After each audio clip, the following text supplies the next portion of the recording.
മലയാളത്തിൻ്റെ മഹാഗായകനായ യേശുദാസിനെ കുറിച്ച് സങ്കടകരമായൊരു വാർത്തയാണ്. നമുക്കൊക്കെ അറിയാം, മലയാളത്തിൻ്റെ ഗാന ഗന്ധർവനാണ് KJ യേശുദാസ്. അദ്ദേഹം മലയാള ചലച്ചിത്ര പിന്നണി ഗായകൻ മാത്രമല്ല, ഇന്ത്യയൊട്ടാകെ അറിയപ്പെടുന്ന ഒരു സംഗീതജ്ഞനുമാണ്. അസമീസ്, കാശ്മീരി, കൊങ്കണി എന്നീ ഭാഷയൊഴികെ മറ്റെല്ലാ ഭാരതീയ ഭാഷകളിലും അദ്ദേഹം പാടിയിട്ടുണ്ട്. കർണാടക സംഗീതരംഗത്തും അദ്ദേഹം തൻ്റെ സാന്നിധ്യം അറിയിച്ചിട്ടുള്ള ഒരു ഗായകനാണ്. അദ്ദേഹത്തെക്കുറിച്ചൊരു സങ്കടകരമായ വാർത്ത പറഞ്ഞോട്ടെ. നിലവിൽ അദ്ദേഹം പാട്ടിലത്ര സജീവമല്ല.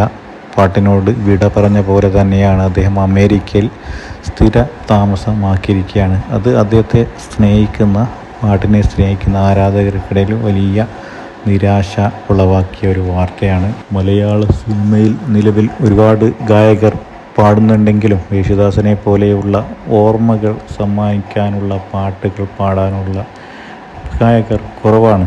യേശുദാസ് തിരിച്ചു വന്ന് മലയാള സിനിമയിൽ വീണ്ടും സജീവമാവട്ടെ എന്ന് എല്ലാവരും